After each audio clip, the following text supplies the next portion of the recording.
wrestling collective.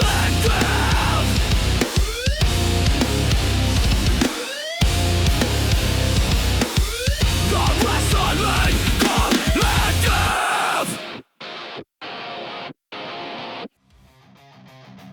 What is up, TWC Maniacs?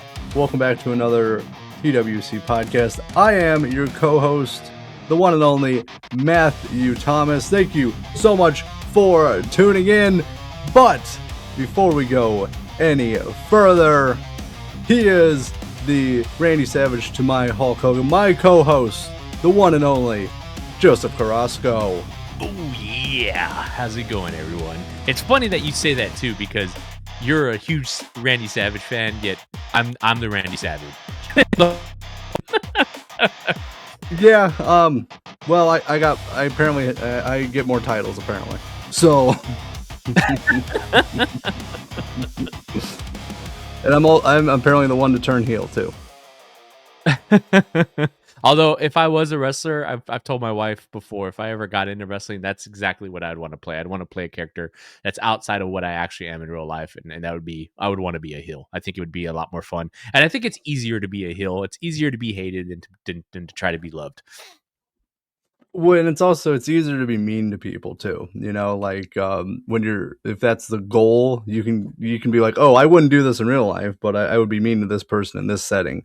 I think it's easier to come up with things like that because yeah, it's easier to be the bad guy in certain situations when it comes to that because it's harder to make people like you. It's way easier to make people dislike you in life too. But man, it's great to be back. I'm excited to do another episode with you. Apologize to the fans that it has been a while since we've come out with stuff. Don't die over there. I'm dying over here. But it is great to be back. I just got over a cold, so I will randomly cough probably. No worries. But obviously we got quite a bit to discuss with this episode. We got obviously me and Joseph, we got some figures. We got a court case I want to talk about.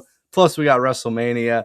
Now it's funny, as I did say Randy Savage and Hulk Hogan, even though I'm the one decked out in Randy Savage stuff, I have his shirt, I have his mug. And little known fact that I know people know he played baseball, but he actually did play in the minor leagues of baseball, and he played for the affiliate of the Cincinnati Reds. So I'm repping their hat today. But yeah, I'm decked out in Randy Savage. Oh yeah. So it would be very fitting if I had Randy Savage figure, and of course I do. So I just picked up this one. Actually, I bought it off eBay because this was made back in like 2018, so it's like 8 years old at this point. I don't know if the camera can catch this very well, but this is a beautiful figure. It's from 1994, right before he left the WWF at the time. It's his red, white, and blue attire. It looks amazing. I love the box. It looks like an old arcade machine. It's fantastic. So that is why I'm decked out Randy Savage stuff. This just came in the mail today, or well, a few days ago at the time of this recording, and I love it. It's actually my favorite Randy Savage figure I have so far. And even though it is an older figure, it has the arcade box, which is, Street Fighter and WWE just did a collaboration. And honestly, out of that collaboration, the only one that even remotely interests me is the Rey Mysterio one. I don't really care for the Rock Bison one or the Ultimate Warrior, was it Blanca? But I do like the Rey Mysterio Ryu collab. I think it looks really cool. And so to see that, see those come out and then see something classic like that one, it just the product, the packaging on that looks way cooler. Even though it's an older figure, I think the packaging looks way cooler than the newer sets. Oh yeah, no, I think the Street Fighter ones look okay. I actually have the Rey Mysterio one too. This, I don't know, I like it's bigger. Like you can actually see it. The Street Fighter ones, I feel like they're kind of just like crammed in there. Yeah, the arcade box, it's basically like the Macho Man one is like what you would get with like, have you seen like those big arcade machines that you can buy that have like 2,500 games on them?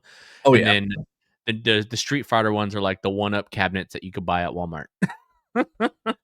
Basically, they just look like, and let me see, actually I have the... A few moments later. Yeah, because I have the Rey Mysterio one right here. And nice. Just the size proportion, like he actually looks okay because he's a smaller figure, but like... Yeah, The Rock looks kind of like he's Yeah, suffocating in there. but like the Rock one, he kind of just looks like he's like just shoved in there. You can't Yeah. really even see. He has a cape on in the back, and I didn't even notice that when I bought it because you just can't see it. Yeah. Which, I'm not. I really feel like if you were going to do M Bison, you could have did a different wrestler.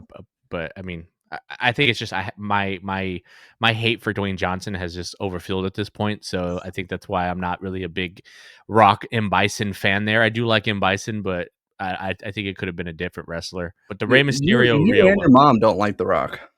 No, my mom loves The Rock. Oh, no, okay. I thought Yeah, you didn't my know. mom and my daughter love The Rock. And I like The Rock. I don't like Dwayne Johnson. I like The Rock, but even then, I don't like Final Boss Rock. I like Attitude Era feuding with Stone Cold Steve Austin Rock. I think those were some of the best like mic and matches. Well, Joseph, it is not 1997 anymore. I'm living in the past. I know. 2026. And it's funny you say that because this my figure kind of plays.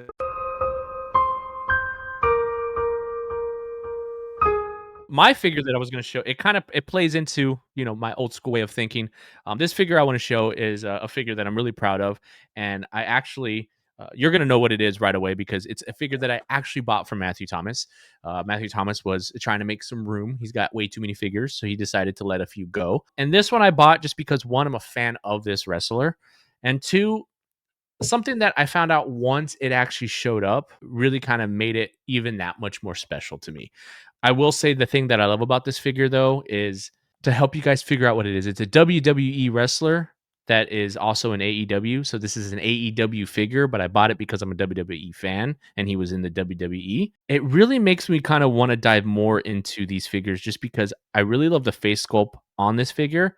And that is enough building it up. It is the Matt Hardy AEW figure. Again, I don't know how well you guys can see that, but there are a few things that I like about this figure. One, it's Matt Hardy. So when Matthew was like, "Hey man, I'm selling a few of my figures," and he sent me a lot of the ones that he was selling.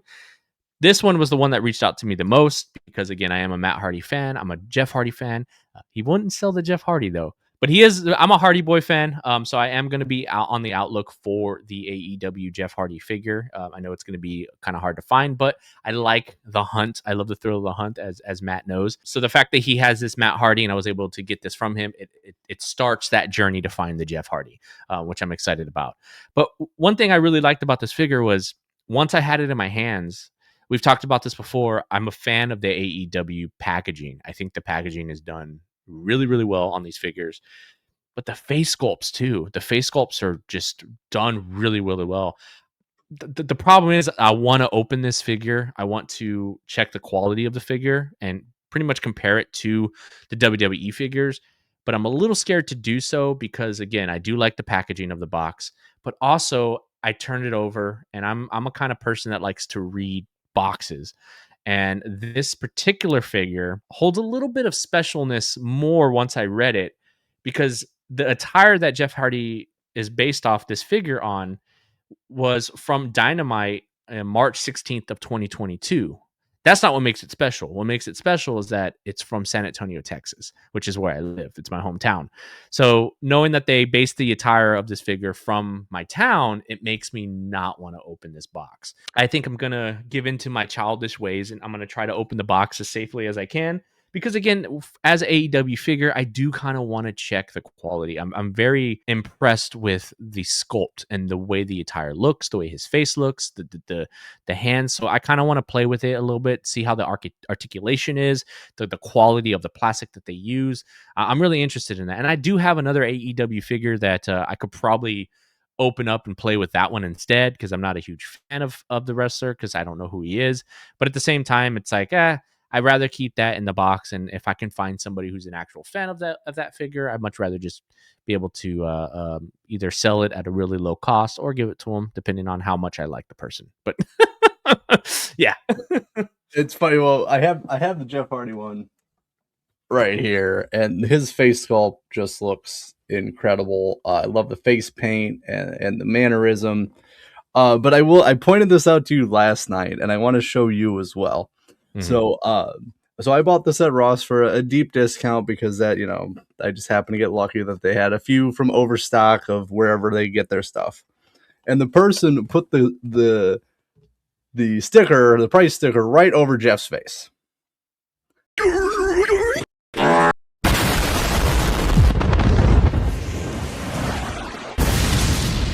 Which I think is, it's either they really weren't looking at anything or this was deliberate, because that is just right over his face. Man, and you can get them off. It just takes a lot of patience. It's frustrating.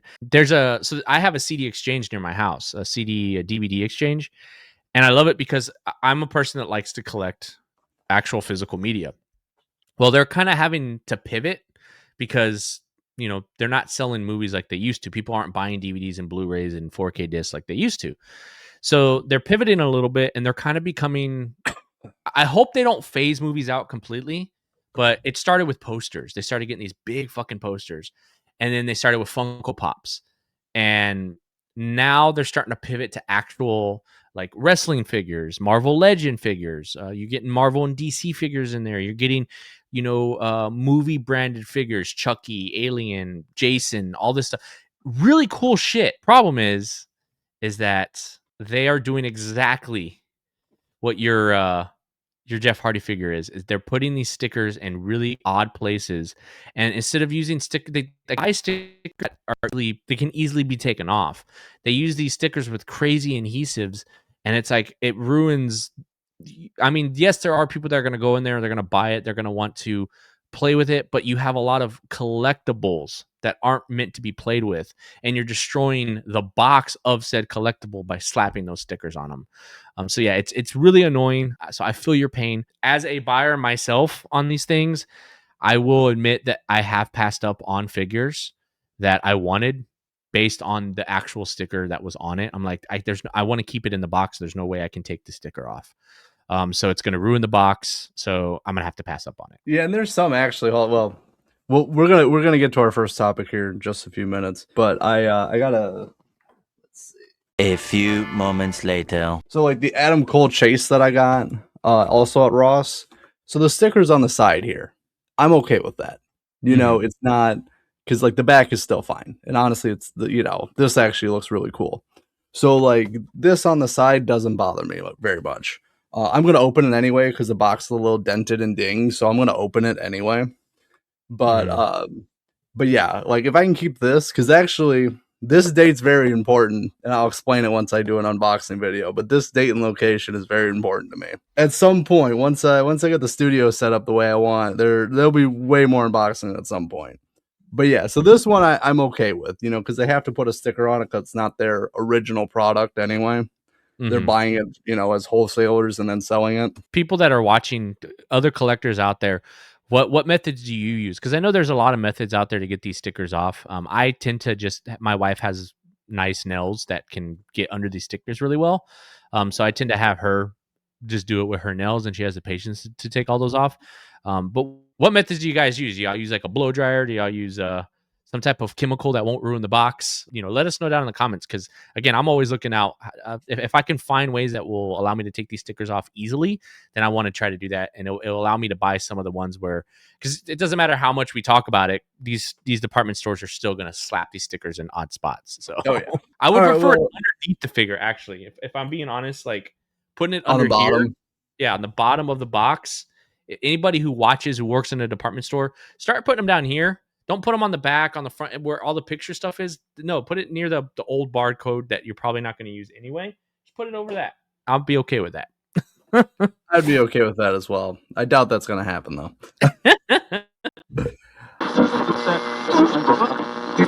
Hello, everyone. I am Matthew Thomas, the spirit of Super Cool Radio, and if you're looking for a great podcast that features the best independent and up-and-coming bands and artists, then check out my podcast, Super Cool Radio. Each week, I deliver fun interviews, and every Friday, I spin some killer music. You might not know some of these bands that I feature, but I guarantee you will love them. Check out Super Cool Radio on YouTube, Rumble, Anchor, Spotify, iTunes, or the streaming platform of your choice. Tune in and rock out! Super Cool Radio. enough wrestling collector out of the way. Now it's time for the wrestling collective. We got two topics we want to discuss today. So the first one is a brand new court case just filed very recently with the Eastern District of New York. I will bring up the court listing here. The screen's gonna be a little small, so I will read for some people if they want to read this on their own. A link will be in the description. It's very interesting because it's got something to do with wrestling, and I got a few things about it that I'm curious for Joseph to see what he thinks. This official court case in the Eastern District of New York, the federal courthouse in Brooklyn has indicted and was unsealed, charging. I believe the name is Muriel Mizrik. I'm probably not saying that correctly, but yeah, something like that, with wire fraud and money laundering in connection with her employment at a Brooklyn daycare. So that's not the interesting part. There's obviously a lot of fraud going on in the world.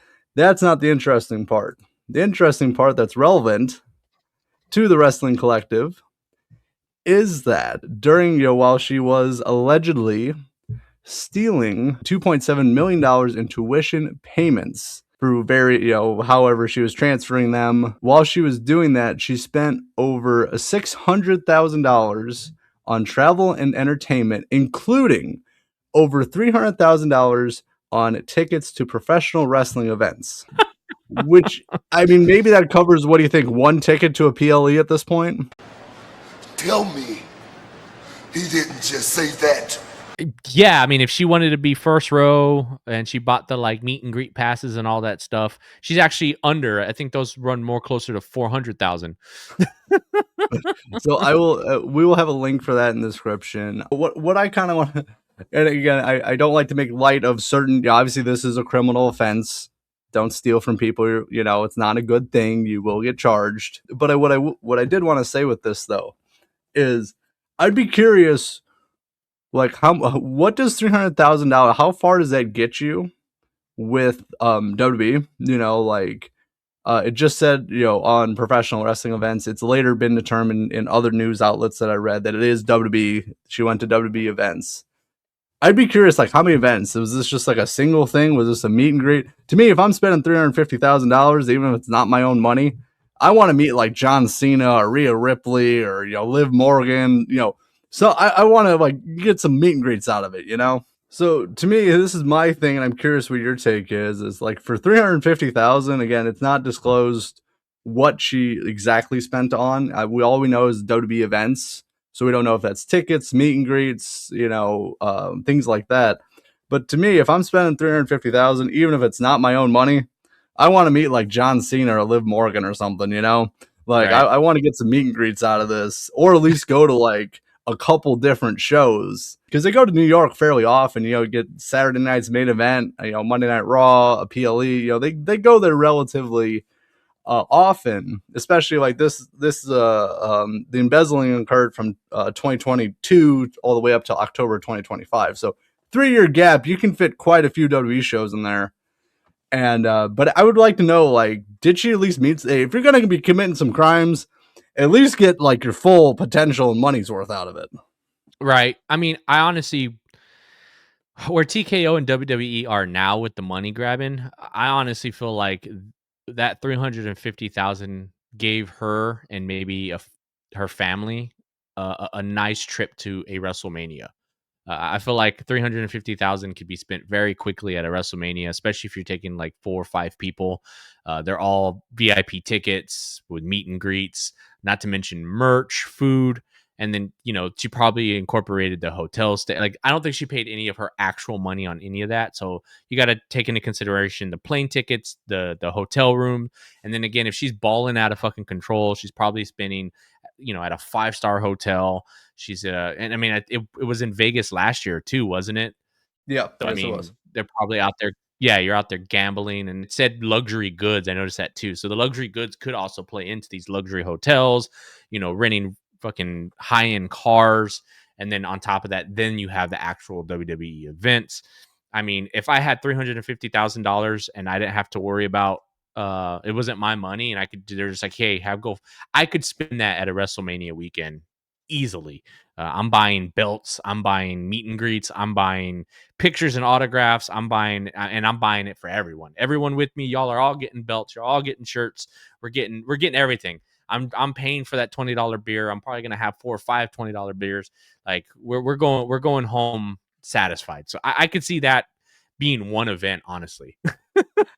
I think I think they're kind of overstating a little bit. She probably went to a event and just, as you said, kind of went all out with it.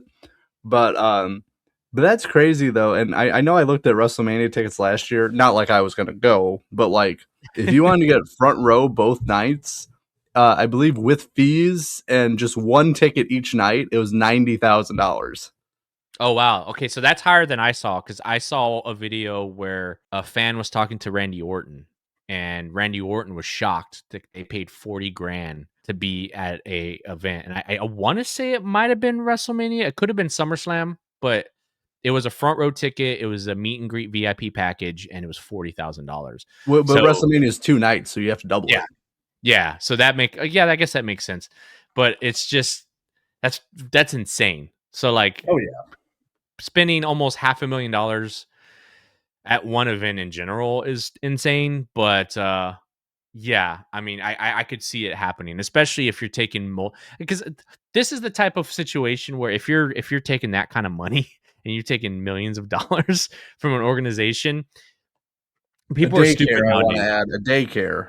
Yeah, people are stupid nowadays. So I have a feeling that she was flexing, and she was like, Oh, "Hey, yeah. she didn't do this alone. She took people and she paid people's way." So I could see that rising fairly quickly. Oh yeah. So I just wanted to cover that quickly. As I said, a link if anyone wants to read the full court case and filing, it'll be in the description of the podcast on justice.gov.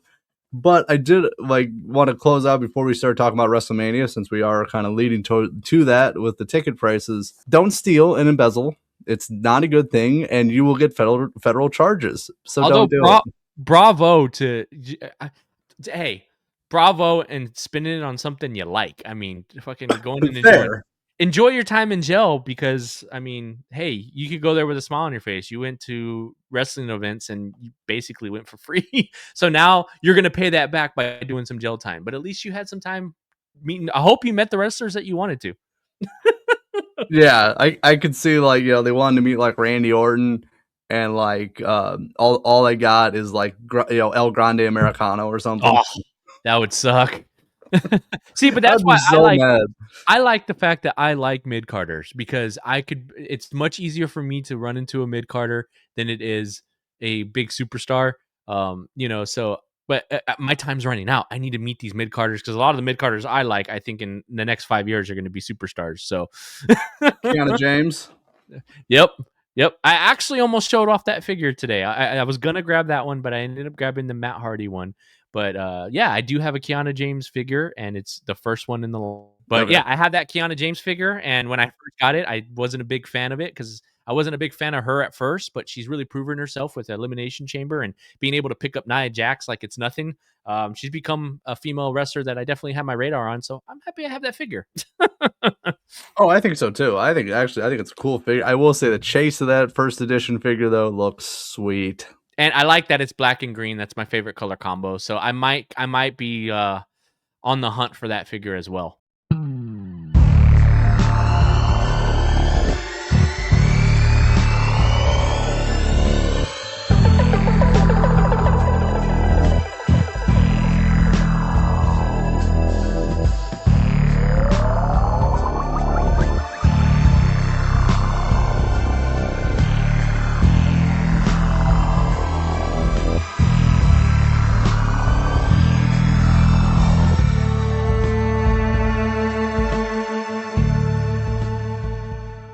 All right, so now let's talk about WrestleMania, because before we talk about the card, I want to talk about, this is something I was actually planning, maybe we'll do a short of it, just kind of for the YouTube channel as well, or maybe just one or both of us. But I'm not excited for WrestleMania this year. It doesn't feel like WrestleMania season, and a lot of people who I think should be on the card is currently not on the card, and we are recording this on March 27th right now. So WrestleMania is about 3 weeks away. And there's some people who I believe should at least be on the card somewhere advertised, like Penta, Gunther, Chelsea Green, people like that, who Tiffany Stratton, Bailey. I could go on and on. I think it shows how bloated the WWE roster has gotten, that these people are not even on WrestleMania yet, and we're 3 weeks out. And it shows that I don't think they know what they're doing right now with planning it, because of everything they've had to change with the vision falling apart and other things. It just feels like a lackluster card right now. Now, it could be the greatest wrestling event in all time. I'm not, discounting that, but just That's the a build reach. for it. What? I said that's a reach. Hey, I want to be optimistic here. Just because it doesn't have a good build doesn't mean it can't be a good event. Come on now, people. But what I mean is, it could still be good, but like, if you ask me right now, as the time we're filming this, 3 weeks out, I'm not excited for it. And honestly, I kind of forget it's WrestleMania season. I agree. I think there is a combination of issues here that have led up to what I will say this lackluster WrestleMania. I think one of the biggest ones is TKO. I've ranted about this shit a lot, and I will continue to rant about it because I feel like it's becoming more and more of a known thing. It's coming to fruition, but I think they've gotten too greedy. The ticket sales are horrible because of multiple factors. One of those factors being ticket prices are too high. The normal common man, the blue collar worker, cannot go to these events anymore. So what you end up having is you have these fans who are celebrities and people who aren't diehard wrestling fans. They're just fans because it's the thing right now. Wrestling has kind of made a comeback, and so it's the it thing. And then celebrities now are getting opportunities to be in the show, and cool. I mean, that's always kind of been a thing with WWE, even back in the WWF days. But it's just kind of becoming now, and instead of having diehard wrestling fans that are celebrities, like celebrities that happen to be WWE fans getting that opportunity, instead of it being like celebrities that are also WWE fans, it's like, what celebrity can we bring in now? So that's the part that's kind of frustrating. And TKO kind of still not taking blame for the prices, and they try to do these sneaky discounts. Like on Austin 316 day, they were giving discounts for that, and it's not them admitting defeat, it's them just trying to remarket and repackage it. And I think a lot of people are smart to that nowadays. The only people that are falling for that shit are the people who aren't true fans. They want to just go to the event so they can say they went to the event. In the same breath, I could say that because of that, I think they're aware of the fan base, so they cater to those fans. You're catering to fans that aren't really they're there for now. They're not long-term fans, so they don't really give a fuck about stories. They just want to see their favorites in the ring. And so that plays into the lackluster storylines that we're getting. But also, I think, and we talked about this last night, one of the biggest things I think that kind of made this WrestleMania lackluster is the fact that, well, before I get into that, the other thing I've been noticing too is the organization as a whole has kind of shut down a lot of the like Las Vegas watch parties. So like a lot of the surrounding buildings, they're not allowed to show the event. They so did that again, in Chicago too recently. Yeah, it's a greedy thing. And I think that's also hurting WWE as a whole, but also WrestleMania as an event. Because a lot of people who can't go to the show because you made the tickets so goddamn expensive are still wanting to go to Vegas, still want to be a part of what's going on in Vegas that weekend. So yeah, you can't have these events in Vegas. People are going there. They want to be a part of what's going on in Vegas and watch the show at a bar or whatever, which I think is fun. I would love to do that. I used to watch UFC events at Buffalo Wild Wings, and I used to love being around other fans. So taking that away, I think, is also a big hit. But also, they're having to pivot, and they're not. I don't think the pivot was planned. Building up division the way they did, as you mentioned earlier, Braun Breaker getting hurt. They already pivoted from that and try to use Bronson Reed. Then he gets hurt. So really, you have two members of the division that aren't even original members now trying to run the division, and then you have Seth Rollins coming back, and it's like you really don't have a beef with these two guys. It's more Braun Breaker and Bronson Reed. So there's really no hype behind that. I was very excited to see Braun versus Seth. Two guys that I love dearly in the organization right now. I would have been torn on who I would have rooted for. But that was what made that match exciting for me. So it's one of those situations where I think they had to pivot a lot, and instead of relying on the new talent that they're trying to build, which I think that's the move they should have did. You have, like you mentioned, you have Penta, you have Javon Evans, you have Obafemi, you have hell. This would have been a good time to bring Sol Ruka up into the main roster. You have Stephanie Vakir. You have all these new talent, and you have great talent that's older, like Becky, or not Becky. Excuse me, not Becky Lynch. I don't know New why. talent. All right, Becky Lynch just fresh on the scene. I don't know why she came into my. No, I meant like older talent. You have Bailey. I was meant to say Bailey, not Becky. But you have people like Bailey, people like Tiffany Stratton that are very good in the ring, very good on the mic, and like you built Tiffany up last year to do nothing with her this year. It's very disappointing. And then you have people like Michael Hayes who wants to, talk trash about talent like Chelsea Green. You mentioned Chelsea Green, and it's like they're not allowing her to get to that next plateau, and I think that's a very, it's a shitty thing, and I'm not excited about that. But seeing that type of mentality on that type of talent, they're burying themselves. Like, you have the talent there, you don't want to utilize it. Not only are your ticket prices high as shit, but then you're not making a card that makes people want to even remotely want to pay those type of prices, even think about paying those prices. So what do you guys expect from us? Like, I'm glad the fans are being a little more vocal. And right now, the only people that are buying these tickets are the dummies that aren't super huge fans. And I used to work with one, so I know she doesn't care what the show, what's on the card. Like, I had a manager at my old job. She didn't care about the card, and she would always ask me, like, they were just in San Antonio like a week ago for Raw, and it was a great. Well, I wish I would have went. I was kicking myself in the ass. The opening of that show was amazing. It was a little meh towards the end there, but the opening of that show is what I want to see in my wrestling. But she admitted herself. She goes, I don't care what it's like. I'm just going to go. And if Roman's there, that's who she wanted to see, Roman Reigns. All she cares about is Roman Reigns.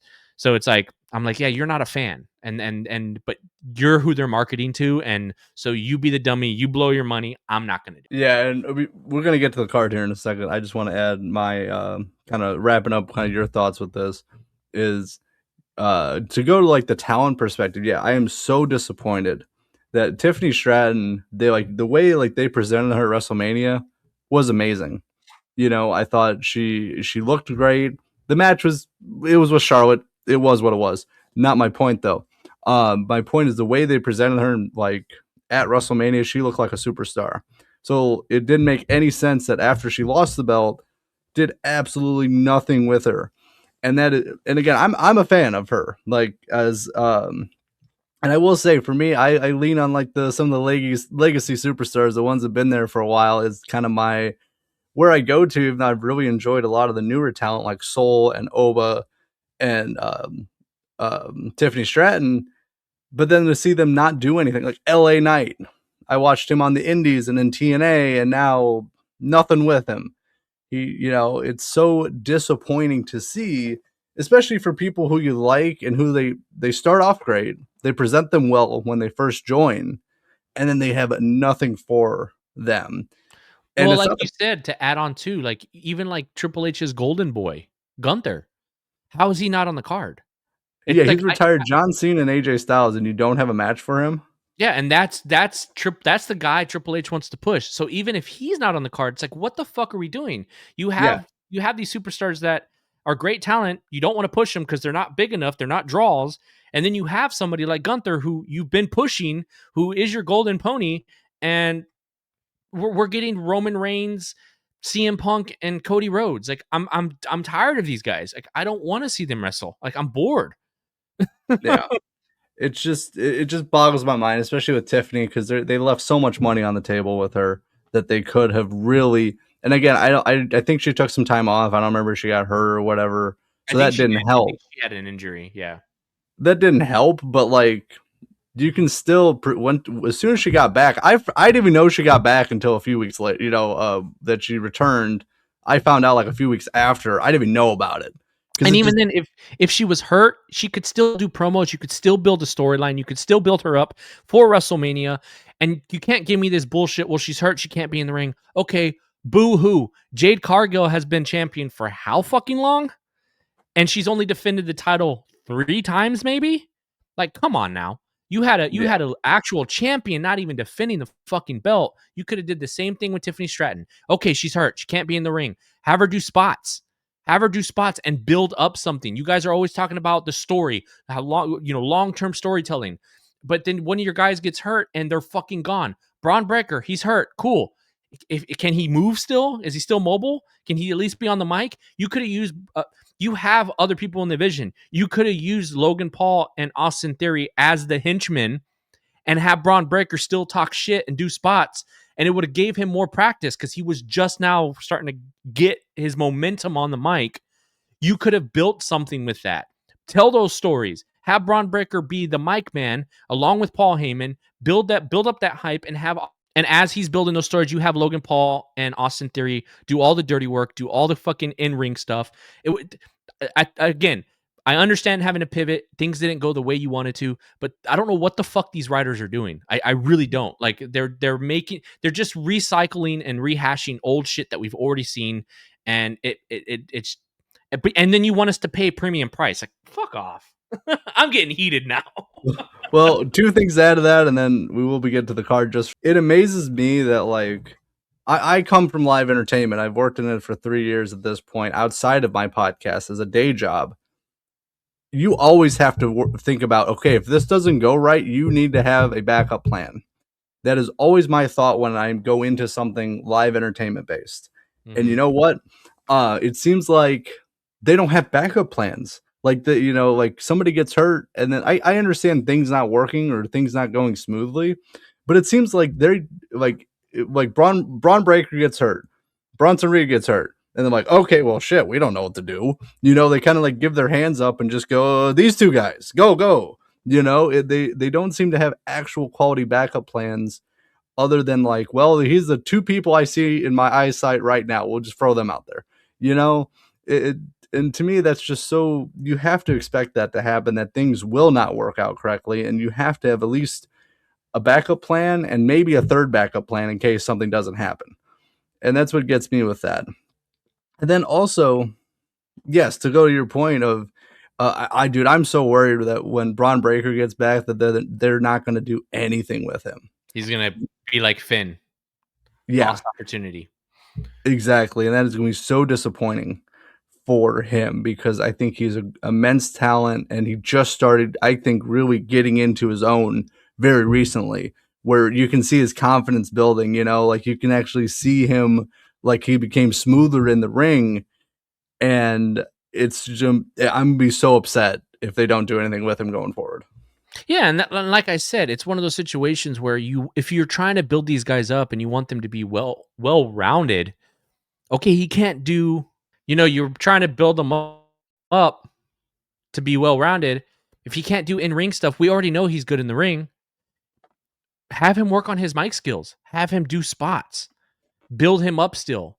Don't just, okay, you're hurt, you can't be. And like I said, they basically are doing that with Seth right now. Seth isn't medically cleared, as they say. He's not medically cleared to wrestle, but he's still showing up. He's still trying to build something. It sucks that Braun got hurt. It sucks that Bronson got hurt, but that shouldn't make them lose all momentum. Like, again, what the fuck are they paying these writers for? The whole point is to, like you said, have exit strategies. Why is the board not spidered out with like, okay, this is what we want to do, but if we can't do this, here's a secondary. If something happens where that happens, and here's and you have a stacked fucking roster. You know what I mean? Like, it's just, yeah. I think that, bringing in extra guys into the division was a cool thing. And based on the way things played out, you could have pivoted and used Austin Theory and Logan Paul differently than what we've got. Because again, in my eyes, they weren't Vision. The Vision is Paul Heyman, Braun Breaker, and Bronson Reed. When they both got hurt, again, let them be the mouthpieces, and that's when you pivot and you use Austin Theory and Logan Paul. This WrestleMania is, I don't have a lot of hopes for it. There is only really one match that I'm looking forward to, which we'll cover once we get to that. But yeah, if you want to start talking about the card or whatever, yes, let's get into it. So we'll start with the championship matches first. So we have, for the undisputed WWE Championship of the World, we got Cody Rhodes, the champion, defending against Randy Orton. Now, for me, I am a huge Randy Orton fan. I really like. You didn't really watch in like the 2009 like prime Randy Orton, but he was my favorite. He was kicking people in the head. He broke into Triple H's house, or no, sorry, Triple H broke into his house for a build to WrestleMania 25. It was honestly, I thought it was great. So that's why I'm a fan of Randy Orton. And to me, I feel like a lot of these legacy superstars like Edge and Orton and John Cena, even, it's like, I don't want to boo them. They're this established at this point. I know Randy Orton's been a heel most of his career, but like at this point, I respect him so much. I don't really want to boo him. And I just feel like him beating up Cody just really felt, one, rushed because Drew was champion. So it at least should be a triple threat or something. Drew should get a title shot again at some point. But then, like, it's just a rehash of like what Rock did to Cody last year. It's just the same thing. You just changed Rock for Orton, and you beat up Cody again. It doesn't make any sense. Really, like, it felt very rushed. But going to my prediction, I want Orton to win. I think he's a 13 or 14 time champ. I don't exactly remember. Yeah, I think he's going for 15. He's 15? He's going for 15. Okay, so he's at 14. Yeah. I would like to see him hit 15. I don't think he's going to pass Ric Flair because I don't think it would make sense to get another 2 reigns, but I think he should win, get 15. I think he'd be a great champ, and I really like him, and I don't want to boo him. I agree. I think giving Drew the belt and screwing him over another time. Drew's one of those wrestlers that I've always told my mom I want to like him. He has the look. I've said it on the show before. He has the look. He has the mic skills. He has the talent. And I hate that they keep shitting on Drew McIntyre. I think the match between him and Cody should have never fucking happened, especially this close to WrestleMania. If it did, I think they fucked up. The only way I would have accepted this to happen the way that it happened is to have Cody turn heel. To basically tell Randy Orton, fuck you, this belt is mine. That's why I went for it. This whole friend-to-friend shit and then still trying to be a good guy. Because what he did was a fucking shitty move. He should have took a step back and let Randy Orton take on Drew McIntyre and get that belt. So I think it's a shit move. I think that's a heel move, and they're too afraid to turn Cody heel. But we need a Homelander Cody. We really do. Because not only do I think it's needed, but as I was talking to you last night, I would love for them to collab with the boys and have a Cody Homelander figure. That would be one of the only Cody Rhodes figures I'd buy. I also said if they made a Captain America Cody figure as a babyface, I'd totally buy that too, because in my eyes, that's who he is in the company. He's Captain America. He's squeaky clean. But they should have did a heel Cody if they were going to do this. I don't think Randy Orton being heel is the move. I like heel Randy, but I think in this particular storyline, it should have been Cody. At the end of the day, I'm rooting for Randy Orton. My entire household is Randy Orton. So I almost want to say I don't see him winning, though. If we're going by history of how WWE's writing shit right now, Cody's going to get the belt again because he puts asses in seats again for the common folk. But I think all true wrestling fans want to see Randy win. We don't want to boo Randy.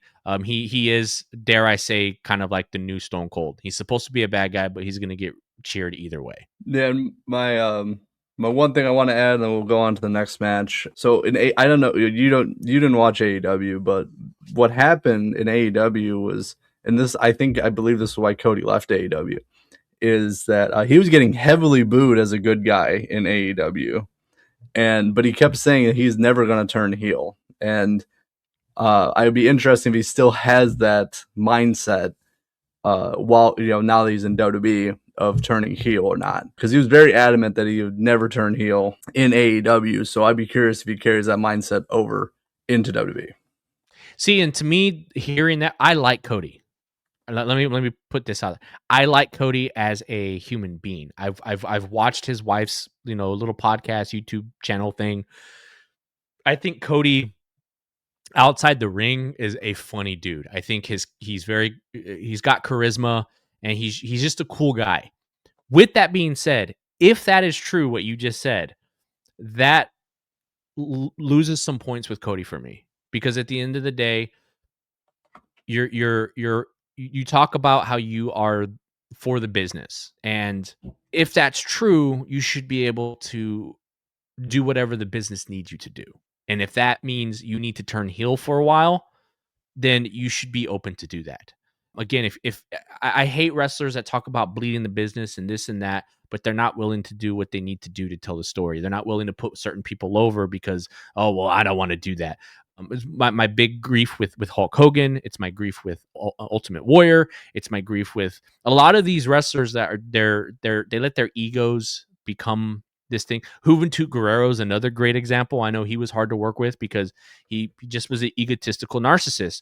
So if that is true, Cody, I hope that you change your mind and give it a shot. Again, it's about the overall storytelling. It's about the business itself. And I think that's why I love wrestlers like Seth Rollins so much. I hold him so high in the overall scheme of what this entertainment business is, because in interviews, the way he talks about the business, the way he talks about his character, the way he talks about Becky and her and doing what he needs to do, being there, watching the monitors and Gorilla, giving notes to wrestlers, doesn't care if he needs to be a heel or a baby face, whatever he needs to do to tell that story. If he has to put wrestlers over, whatever makes sense for the business, that's what I like. That gains my respect. And like I said, I think everybody is itching for Cody to become Homelander of WWE. It needs to happen. And if Cody is refusing to do that, you're doing a disservice to us. And that's why, if the WWE universe turns on you like AEW did and boos you as a babyface, you did it to yourself, buddy. I agree. Very, very well said. All right, but now let's move to the other main championship, the World Heavyweight Championship. We got CM Punk versus Roman Reigns. I'm going to be completely honest. I mean, I am a fan of CM Punk. I do like him. I've done some unboxings that I've recorded with some of his figures. But here's my thing. I don't care for Punk versus Roman at this point, because like the whole crux of it is Roman Reigns telling CM Punk that he's old. And which I guess is true, but I guess it's just, I don't know. I don't care for the story right now. I did like, he did beat up Roman beat up Punk to close out one of the Raws recently. I don't know. Like personally, I don't really care who wins, but I think Roman honestly is a better champion. I think he carries himself more like a champion. I think he added a lot of prestige when he was a champion for so long. And I think for Punk, he doesn't really need to be champion. He can generate his own kind of buzz and create stories without being champion. I don't think he really needs it. So I'm going to go Roman, because I would like to see him champ again. Because again, with the two belts that he held, I think for him holding it as long as he did, I think he had a lot of prestige to the belts and actually made them more relevant. And then after he lost them, they've kind of become like afterthoughts and props now. I want to say I agree with you, but ultimately, I don't give two shits about this match. I don't care about Roman Reigns. I don't give a fuck about CM Punk. Ultimately, whoever wins, what I want to see is whoever wins is facing Seth Rollins. I do like the underlining, don't know if it's true or not, hatred between CM Punk and Seth Rollins. I think they could tell a great story. And ultimately, I think Seth would overwhelm CM Punk and come victorious on that. And then you have Roman Reigns versus Seth Rollins with a potential closing chapter with that as well. I honestly, if I'm being honest, I would like to see Roman Reigns. I'd like to see Roman Reigns win out of the two, but ultimately, I think if we're going to go story-wise, I would like to see CM Punk win to then give that CM Punk Seth Rollins kind of vibe, and also even a potential Shield reunion. I think that would be kind of cool to have CM Punk beat Roman. Now he has to face Seth Rollins, and somehow Seth and Roman kind of rekindle their friendship, considering CM Punk is the one that kind of got that whole thing together, and he loves to boast about that. I think doing a story where CM Punk wins, pisses off Roman Reigns, he continues to talk that shit. Somehow Seth Rollins, Roman Reigns rekindle that shit. They come back together. You get a Shield 2.0, and John Moxley more than likely ain't going to come back, but you could always put Braun Breaker in that, even though there's a feud between Seth Rollins. But hey, if he's forgiving people, fucking Bronson Reed forgave Seth Rollins, or Seth Rollins forgave Bronson Reed. So it's, my dream team would be Braun and fucking Seth together again. But anyways, I'm going off the rails. I'll stick with my story here.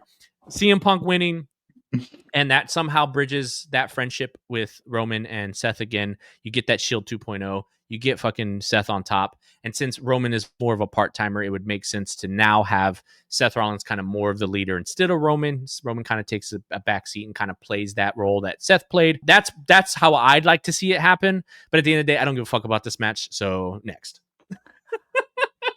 I agree. I agree with that. To sum that up. All right, so now transitioning to the women's division now, we have the WWE Women's Championship match. Jade Cargill taking on Rhea Ripley. And honestly, similar sentiments with what I had with Punk and Roman.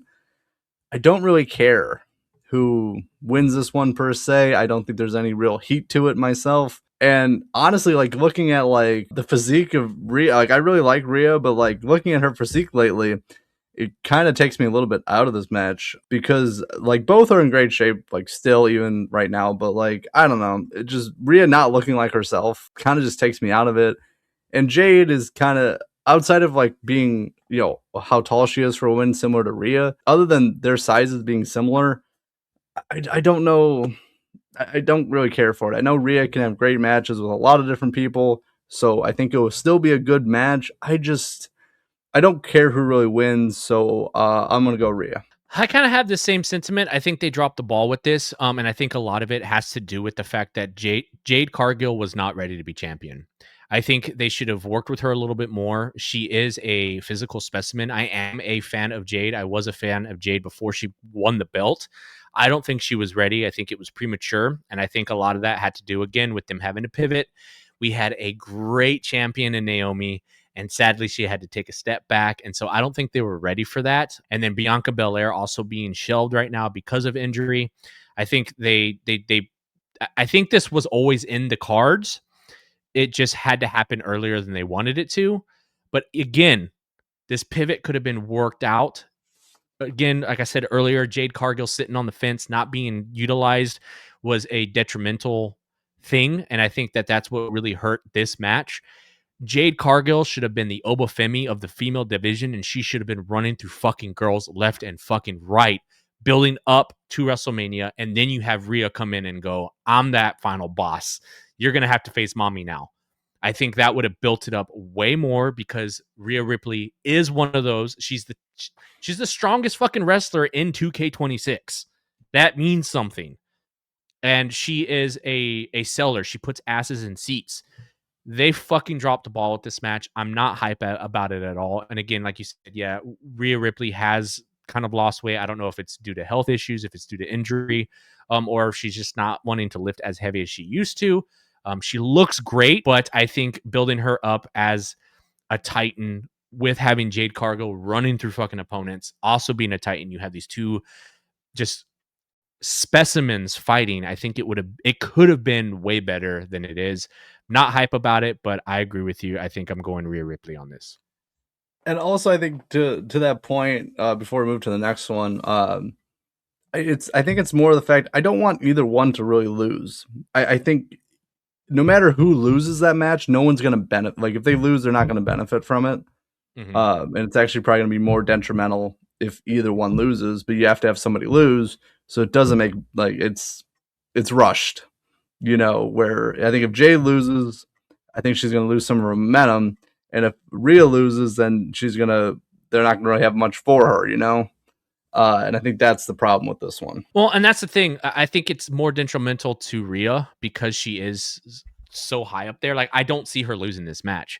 And again, I don't see it as hurting Jade as much because it's like, well, what did you do as champ? You didn't really, you did a lot of talking. You didn't do anything. And then when it comes to in-ring ability, you weren't ready to be champion. So the belt needs to go to Rhea. The only problem with that is I think it's also going to be like, kind of like, all right, well, fuck, Rhea's champion again. Boring. We've been there, done that. There's so much new talent. It's kind of one of those things where it's like, build it up. Like I would love to see Stephanie versus Io again for the belt too. And now that match, I feel like would be more detrimental with either one of them losing because they're both up there. But again, we've talked about this before. I don't think Stephanie should have got the belt. I think she should have worked her way up there. But going forward after this WrestleMania, they definitely need to start building. So going forward, I think they definitely need to build these wrestlers and realize that they have this upcoming talent. Like I said, we mentioned Sol Ruka and all these fucking awesome girls. And I think Bayley and Tiffany need to be in the spotlight, especially going into SummerSlam, trying to build up for Royal Rumble and WrestleMania for next year. I think this was a opportunity they could have used, but they kind of shat the bed with it. So I mean, it is what it is, pretty much. Yeah, and I think Bianca being injured. I don't know. Have you seen the extent of her injury? I haven't, but I know she's out for the foreseeable future. Yeah, so apparently she and I don't know the extent, like if it's verified or not, but apparently from what some people are reporting that she's a very nasty finger injury and it might have to get amputated. Oh shit. Yeah, so that's what's being reported. Again, I'm not 100% on that, but that's just what's being reported. So I think that, I mean, it's not the worst thing, but I think it's a serious problem. If something might have to get amputated, I think that's a serious problem. It's a finger that's going to affect her dexterity. She's It's gonna end up like the Black Ranger from Mighty Morphin Power Rangers. Exactly. So we'll have to see with that. I hope not. I hope she makes a full recovery because I want to see her back in the ring. But that's a serious thing. Yeah. Dang, that sucks. I didn't know it was that severe. Yeah, at least that's what's being reported. Again, I have not verified. Yeah, we don't know if that's 100% true or not. Yeah. All right, but also the other women's match, and I will say I'm actually very excited for this match. For the Women's World Heavyweight Championship, it is Stephanie Vaquer versus Liv Morgan. This one, I think, actually has a story to it, and I think it's done very well. Right now, I think it's great. And here's something, like, I like Stephanie, I like Liv, and I think honestly with Liv, I think she's doing some of her best character work, like in the last probably 12 to 18 months. She's really stood out. I think when probably in the last like 3 or 4 years ago, she was good, and I think she was a good wrestler, but and she was okay on the mic, but like she didn't stand out. Now with being with Judgment Day and Dirty Dom, I think it's actually shown off some great character work for her and made me like her more in the last 18 months. And I think she's got to get the belt. So I'm going Liv Morgan. Yeah, I think we got our little slice of Harley Quinn with this new Liv Morgan. I'm a fan of Liv Morgan. I loved the Liv Morgan Rhea Ripley storyline that we got, and I think what I love about this Liv versus Stephanie moment is I love that WWE is allowing Stephanie to do her promos in Spanish and adding the captions. You get to see the raw emotion from Stephanie, since English isn't her first language. Granted, it's okay. She can pull them off. You get to see what she's capable of on the mic. And I think it's great. Also having Dom being the translator in Liv's ear, I think it's beautifully crafted. I love the way that they're doing this. And so I am pretty excited about this match. I am a huge fan of Stephanie. She is my Chilean girlfriend, and it's okay for me to say that because my wife is okay with that. We just haven't let Stephanie know yet, but she is my Chilean girlfriend. I agree. I think if the belt's going to change hands, it should be Liv. The thing I think is going to happen with Judgment Day kind of falling apart, you don't really have any original members left. Dom's kind of like the last of that group. I am predicting that Liv will win this belt, and they've been building up Raquel lately, and so I believe that that's going to cause some tension between Liv and Raquel. I think you're going to see Raquel and Liv Morgan kind of become enemies, and Roxanne and Liv become closer, which I like that duo. They're both tiny, they're both hot, they're both very talented. I'm excited to see more Roxanne and Liv. But I think her winning this belt, I'm gonna choose Liv, and I think her winning it is going to create a story for her and Raquel to eventually butt heads, maybe even at SummerSlam. Yeah, I think again, this one is the only one. Well, this one and another one we'll get to in a minute is like only the one I'm really looking forward to. That like I feel like I have some stake in, you know. Mm-hmm. So we will see. I am excited for that match. One of the few, very few that I'm excited for. All right, now the last women's championship match. This is the last title match, and I will say, I want to say we didn't preface this earlier, but we were recording this on March 27th. We don't know if they'll announce anything on SmackDown tonight or in the next couple days as well. So this is all we have confirmed at this time. So with that, a new one, the latest edition, is the WWE Women's Intercontinental Championship match. AJ Lee versus Becky Lynch. I'm gonna be honest with this one. It's nice to see AJ back. I think that is cool. I think they had a good match at WrestlePalooza when she teamed with her husband CM Punk take on Becky and her husband Seth. But I don't know. I've been watching some of the matches with Becky as of like recently. I know we talked about the Nikki Bella one in one of her phone calls, but it feels like with Becky that if she's with a wrestler who's either been out for a while or like maybe not the best wrestler, it seems Becky has to do more work, and she's not like the workhorse, you know, like a Shawn Michaels who can pull a great match out of anybody, or Ric Flair or something like that of that caliber. And not to knock Becky, I think she's a good wrestler when paired correctly. Mm-hmm. But with AJ Lee, when I was watching the WrestlePalooza match, they hit her limitations well, but in like one-on-one settings, like she came from a different era. I remember I watched her at one of the house shows back in 2012. So when I saw her. So like a different era, and I don't know if that pairing is going to work out well. But with that being said, I think it makes sense for AJ to win, just because this is her first WrestleMania in I think what they say 10 or 12 years, something like that. So I guess since her first WrestleMania back, I will go AJ Lee retaining the championship. This is another match I could give two shits about. But to piggyback off what you said with Becky Lynch, I believe she did, and somebody can correct me down in the comments if I'm wrong here, but I believe I watched the interview that she did with Something's Burning with Burt Kreischer. Her and Seth Rollins were on that, and one of the things that she did admit, if I remember correctly, she likes doing promos. She's not really a big fan of the in-ring stuff.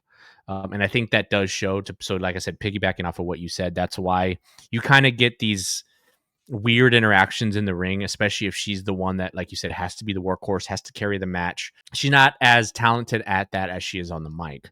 I do enjoy Becky on the mic. I like watching her throw her tantrums. That's entertaining to me, and I really enjoy that. With that being said, she's not as talented as her counterpart Seth Rollins in the ring, and so I notice a lot of botching, and it kind of takes me out of the match. As far as AJ Lee is concerned, I think AJ Lee is cute. I think she's cool, but again, out of those four wrestlers that they always put together, I think Bayley is the top tier out of Charlotte, AJ, Becky, and herself. I might sound like a fanboy saying that, but I think Bayley's the one that is underutilized and underrated. And I'm kind of annoyed that these other three get the spotlight and she doesn't. I much rather see AJ versus Bayley in this match, taking Becky out of the equation, because I think watching them in the ring together, they just mesh a lot better. I think Bayley is a better captain when it comes to her having to call matches. And so I would like to see AJ win and Bayley be able to hopefully get a rematch and actually get a title match, get a title shot. But again, me always being left field, I think I kind of want to see Seth Rollins help Becky win that belt. Then later in the night, CM Punk wins, and it causes that Seth Rollins CM Punk feud to kind of be ignited again. It's probably not going to happen, but I'm kind of want to. I think AJ is going to win this, but I'd like to see if Becky does win, she wins by Seth interrupting. Yeah, I feel like Bayley is a true workhorse of the women's division. I think she is a fantastic in-ring worker, and she is totally underutilized. I think she's very creative. I think she's very she understands in-ring work. I think the best or one of the best in the women's division currently right now. I know you haven't been watching like religiously on these matches, but Yep. what really upsets me about Bailey is I feel like she's become a jobber because she went and wrestled in AAA and she fought a champion and lost. And literally that following night, she wrestles for WWE, and I believe that was when she wrestled AJ Lee and lost. And it's like you're putting her in these high profile matches is what we the fans want. We want to see her get a push, but then it's almost like a giant fuck you to us by going like, we'll put her in those matches, but she's gonna lose. And I feel like that's what we got. Like she got back-to-back L's and in two separate organizations, and it's just it's heartbreaking to see her go through that. Yeah, it is. It is. I want to see her. I want to see her champ in some way at some point, hopefully in the near future. Long shot, I know right now, but she's again, she understands wrestling. She grew up a fan of it, at a very young age. So like she gets it. And I just wish they would do more with her. Again, leaving money on the table, similar to Tiffany Stratton. And she was one of the ones that praised Seth Rollins for being in the back, being in gorilla position, watching matches, critiquing matches. He didn't leave, and she has that same mindset. Like we're gonna stay here, we're gonna support everybody, and we're gonna do what the business needs us to do to elevate the business. It's not about elevating myself. It's about elevating the business and what it takes to make sure the business is successful. And that's supposed to be the trade-off.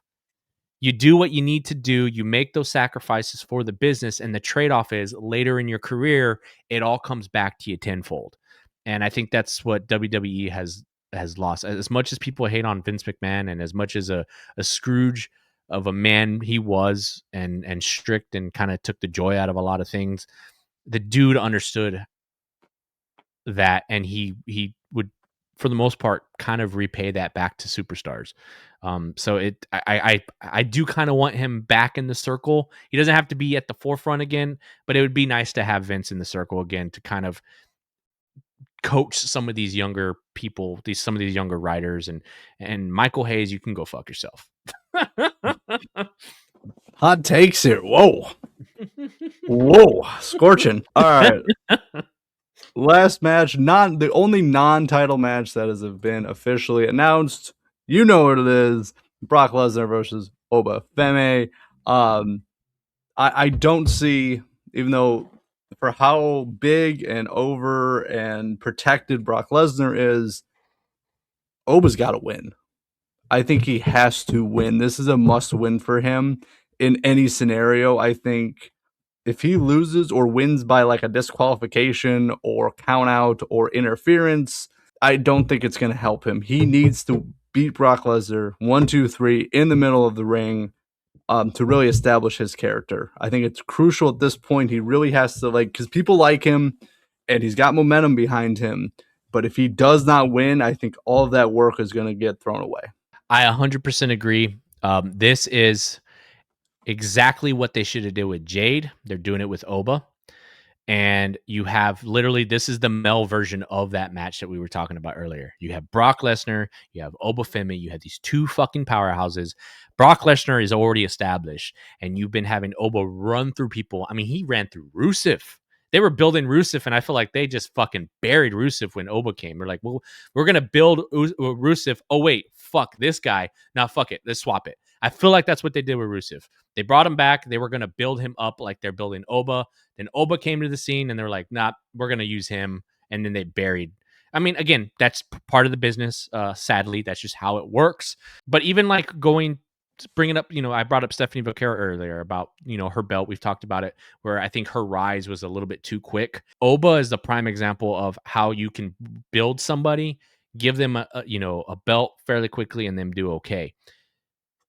This one right here, though, since there's no belt on the line, you have just these two giants.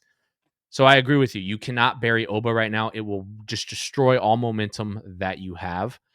But him running through Brock then sets him and puts him in title contention. This is how they should have used Stephanie. So I am glad that we're getting this with Oba, because, again, it's one of those situations where we can point to, this is how you're supposed to do it. Stephanie, you fucked up. Jade, you fucked up. But this, Oba, is how you're doing it. Have him run through people, and then you have him meet a Titan.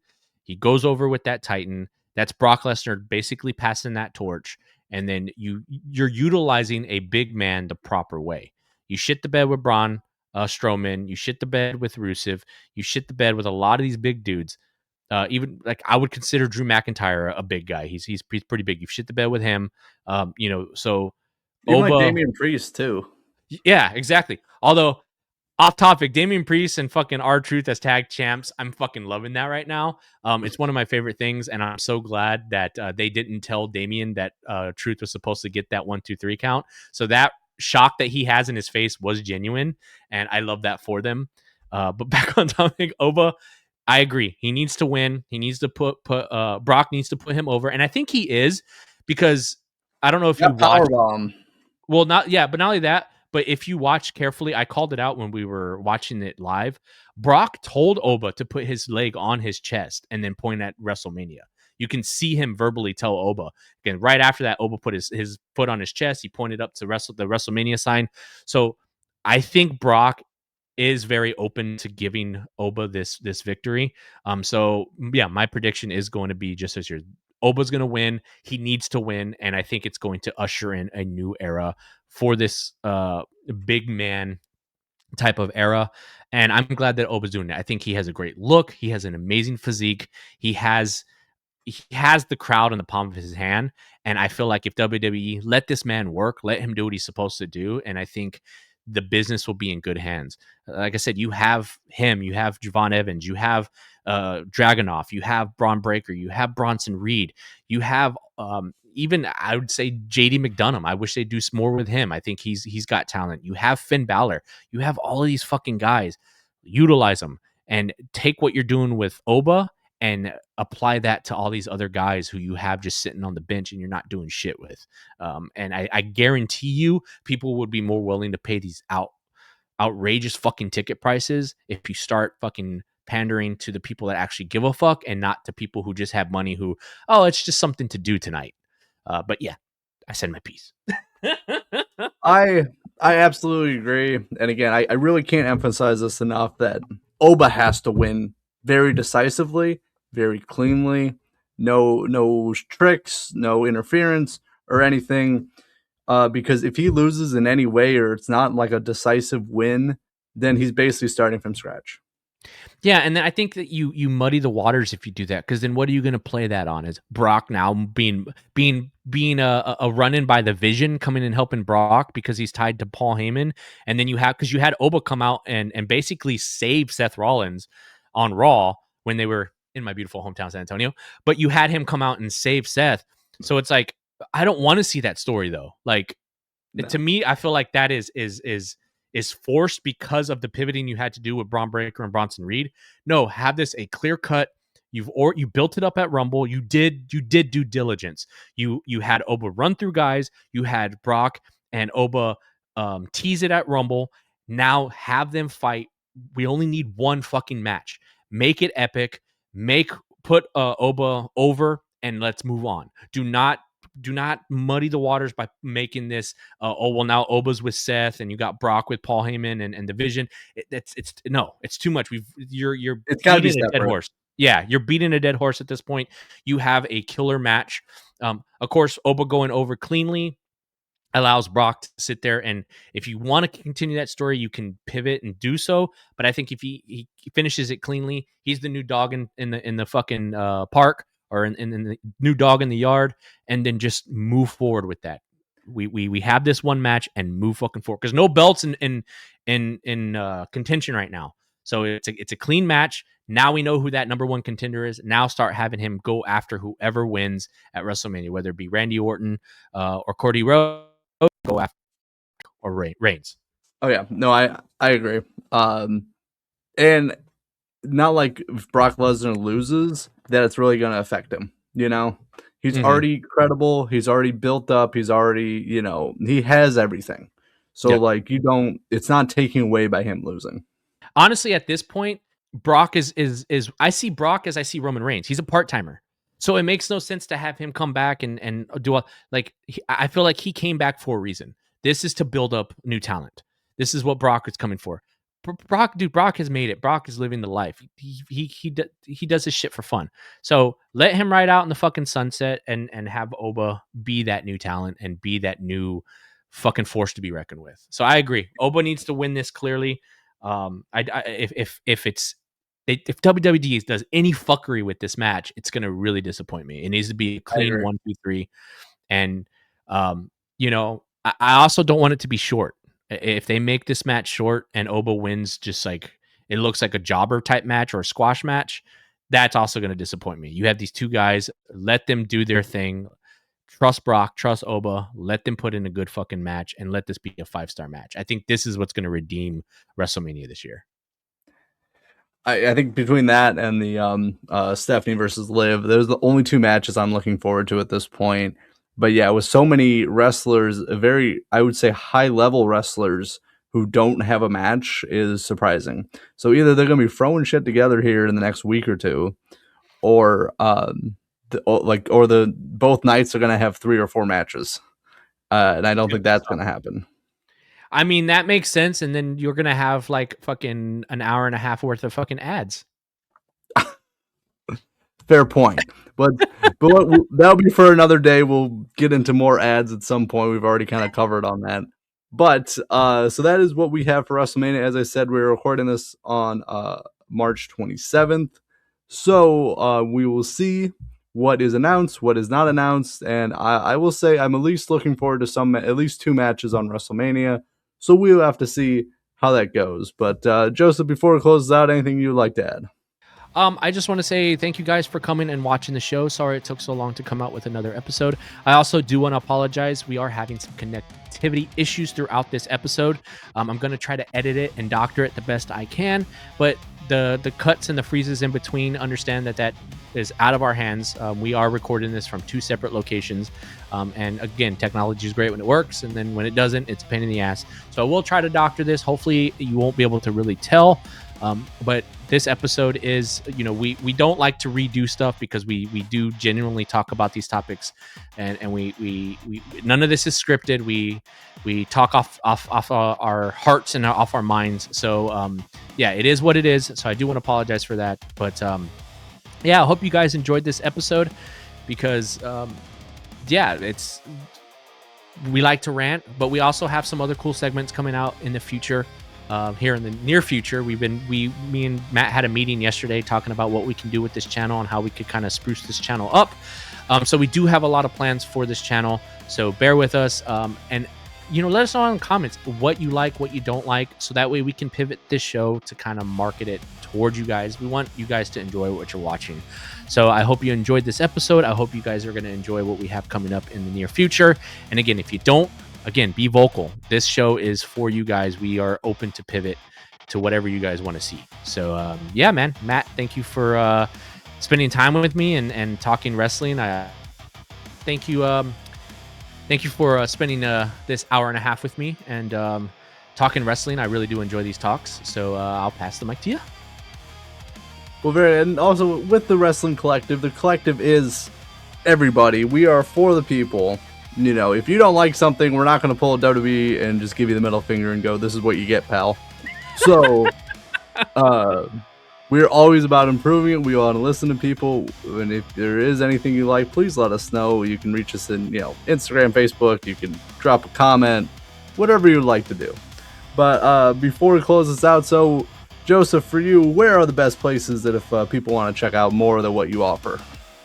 Well, if you guys are fans of metal music, I do a show on Rumble called Brutal Block where we play 13 bands that you probably haven't heard of, but hopefully you like enough that you'll add them to your own personal playlist.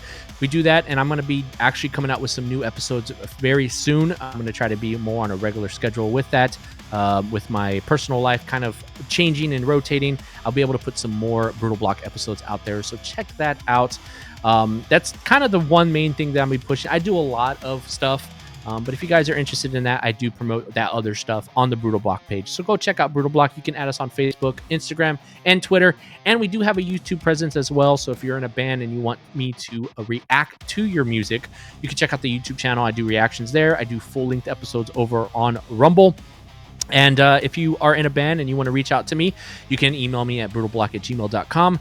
We also do something that's great for bands and content creators. If you have a promo video that's 30 to 90 seconds long and you want to promote something, whether it be an album, an EP, a tour that's coming up, or you just want to push your merch, send me a 30 to 90 second video over to my email address and I'll put it in our ad space. It's 100% free to all bands and content creators. We never charge and never will charge bands and content creators to be on our show. It is a community driven show.